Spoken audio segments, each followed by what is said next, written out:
Hello students, I am Ashish sir, class 10th RS की book की unit 3 है pair of linear equation in two variable. मतलब ऐसी equation जिसकी degree 1 हो और वो दो वेरिएबल में हो। नाइन्थ में हमने पढ़ी थी, पहले वो रिवाइज करते हैं। नाइन्थ में पढ़ी थी linear equation in two variable.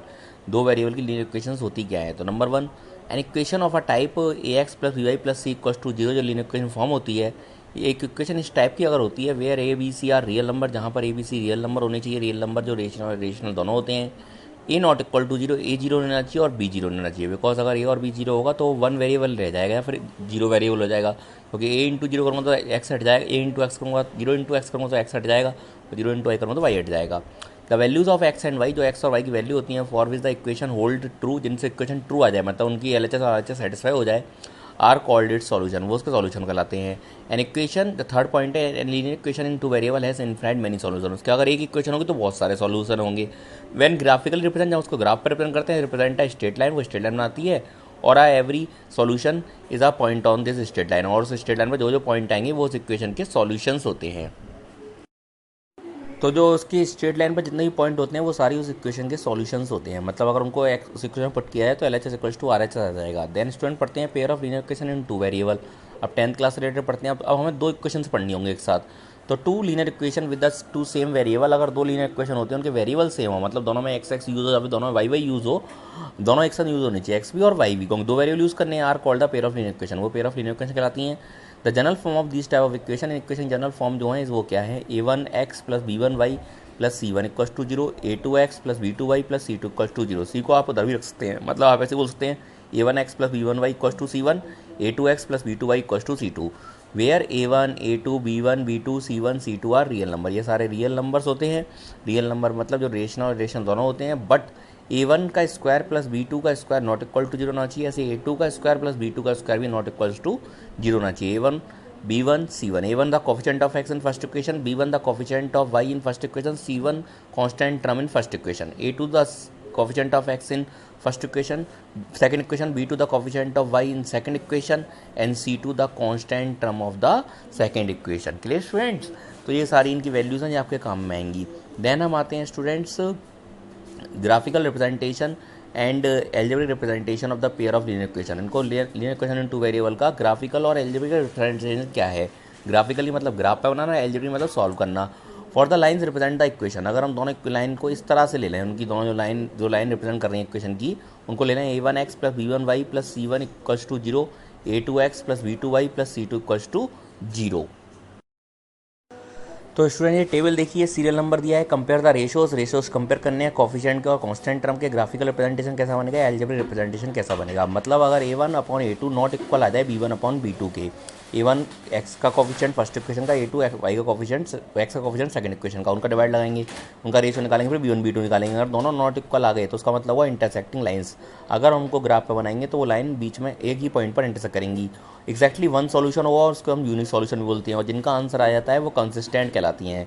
मतलब A one A two not equal to B one B two का मतलब होगा इंटरसेक्टिंग लाइन्स, यूनिक सॉल्यूशन और consistence. Second A one A two equals to B one B two equals to C one C two, अगर तीनों equal आ जाएगा, दोनों first और second not equal आ जाए, ए वन ए टू और not equal to B one B two, तो C one C to निकालना मत। लेकिन अगर तीनों इक्वल आ जाए, मतलब वो ए वन ए टू और B one B two equal आ जाए तो फिर सी वन भी निकालना। और अगर सी वन और सी टू इक्वल आ जाए तो उसका मतलब होगा को इंसिडेंट लाइन्स। को इंसिडेंट लाइन का मतलब होता है दोनों लाइन एक के ऊपर एक आ जाएंगी, मतलब इन्फिनाइट मैनी सॉल्यूशंस उसके हो जाएंगे।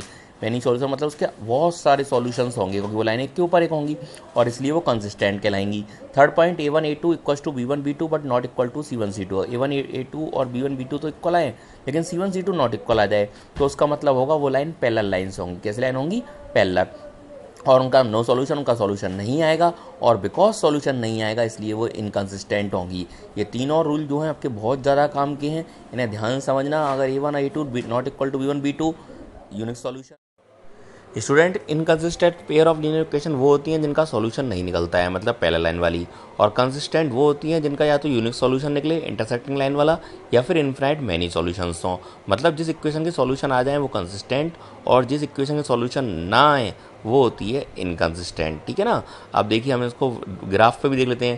पहली वाली बनाई हमने इंटरसेक्टिंग लाइन्स, देखो दोनों लाइन इंटरसेक्ट कर रही हैं तो उसमें यूनिक सॉल्यूशन आएगा, मतलब एक आंसर आएगा, एक्स का एक आंसर और वाई का एक आंसर। देखो लाइन वन लाइन टू लिखा है। सेकंड वाली है पैरेलल लाइंस, मतलब इसमें नो सॉल्यूशन आंसर नहीं आ पाएंगे, दोनों लाइन कट ही नहीं कर रही हैं पैरेलल लाइन में। और थर्ड वाली है कोइंसिडेंट लाइंस। कोइंसिडेंट लाइन देखो दोनों एक के ऊपर एक बनी हुई है, लाइन 1 और लाइन 2, तो मतलब इसके इन्फिनाइट मैनी सॉल्यूशंस आएंगे।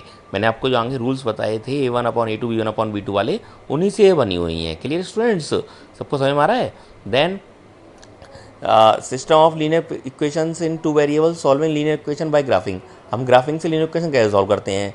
There are 3 possible solution, 3 possible solution होते हैं in a system of linear equation in two variable. Linear equation in two variable में दैट हैज़ बीन ग्राफ्ड, जब हम ग्राफ करते हैं तो 3 तरह की कंडीशन आती हैं। Number 1, the two graph intersect at a single point. 2 graph एक पॉइंट पर करेंगे मतलब यूनिक सॉल्यूशन होगा।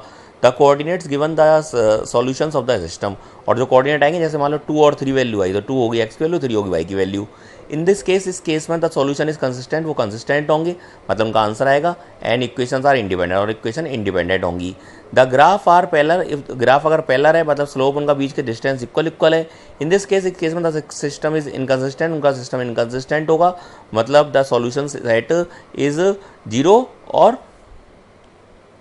नल, उनका 0 या फिर नल होगा, मतलब कोई उनका आंसर नहीं आएगा। Clear students? Then student third वाला है the graphs are the same line. अगर ग्राफ सेम लाइन पे हो दोनों, the slope and the Y intercept are same, slope और वाई इंटरसेप्ट सेम होगा।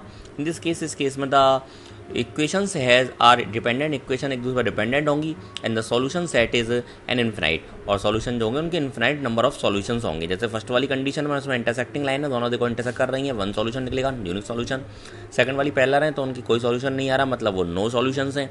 और थर्ड वाली जो है वो दोनों लाइन एक के ऊपर एक है, मतलब कोइंसिडेंट लाइन है, तो उनके इन्फिनाइट नंबर ऑफ सॉल्यूशंस हैं। क्लियर स्टूडेंट, सबको समझ में आया? ये तो हो गया हमारा solving linear equations, linear system by graphic, graphic से सॉल्व करना। देन आते हैं student solve a pair of linear equation. Solve करने के कौन कौन से मेथड है? पहला मेथड पढ़ेंगे student graphic method. Plot both the linear equation on the graph, दोनों इक्वेशन को ग्राफ पे लगा दो।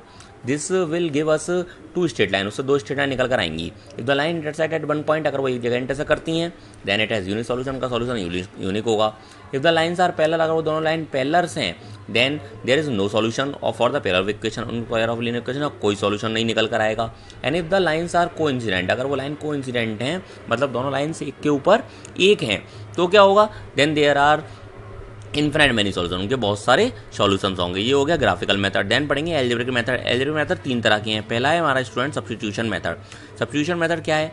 इन दिस, इसमें using the first equation, first equation का हम इस्तेमाल करते हैं। कोई भी एक इक्वेशन लेते हैं, जरूरी नहीं है फर्स्ट ही लें, सेकंड भी ले सकते हैं। We find the value of one variable, हम एक वेरिएबल वैल्यू निकाल लेते हैं in the terms of other, दूसरे में, and substitute it in the second equation. अगर फर्स्ट से वैल्यू निकालोगे एक्स की तो उसे सेकंड इक्वेशन में पुट करना पड़ेगा, अगर सेकंड से निकालोगे तो उसे फर्स्ट में पुट करना पड़ेगा। सब्स्टिट्यूशन मेथड का करेक्ट नाम है रिप्लेस करना, मतलब हमें इसमें रिप्लेस करना पड़ता है, एक वेरिएबल की वैल्यू को दूसरे वेरिएबल में रिप्लेस कर देते हैं स्टूडेंट्स। क्लियर? तो इसका भी वाला पॉइंट पढ़ेंगे ऑन सिंप्लीफिकेशन। जब हम सिंप्लीफाई करेंगे, we get the value of one variable, एक वेरिएबल वैल्यू आ जाएगी, एंड रीसब्स्टिट्यूट, इसे दोबारा सब्स्टिट्यूट कर देंगे एनी वन किसी और में, give the value of other, दूसरी वैल्यू निकल आएगी। ज़्यादातर थर्ड इक्वेशन में किया करो। देन आते हैं एलिमिनेशन मेथड। एलिमिनेशन मेथड में एक को एलिमिनेट कर देते हैं, एक वेरिएबल को हटा देते हैं। इन दिस मेथड, इस मेथड में मल्टीप्लाई द बोथ इक्वेशन, दोनों इक्वेशन को मल्टीप्लाई कर देते हैं with the some non zero constant, non zero वाले कांस्टेंट, मतलब जीरो से इंटू नहीं करेंगे और किसी से करेंगे। सो एज ऐसे करते हैं one of the variable get eliminate, जैसे एक वेरिएबल सेम हो जाए जिससे हम उसे एलिमिनेट कर सकें। जैसे एक्स का 2 लिखा है, 3 लिखा है, तो रिवर्स कर दो, ऊपर कर दो 3 का मल्टीप्लाई, नीचे कर दो 2 का मल्टीप्लाई, तो दोनों में 6 हो जाएगा। This gives the value of the other variable, इससे दूसरे वैल्यू निकल आएगी।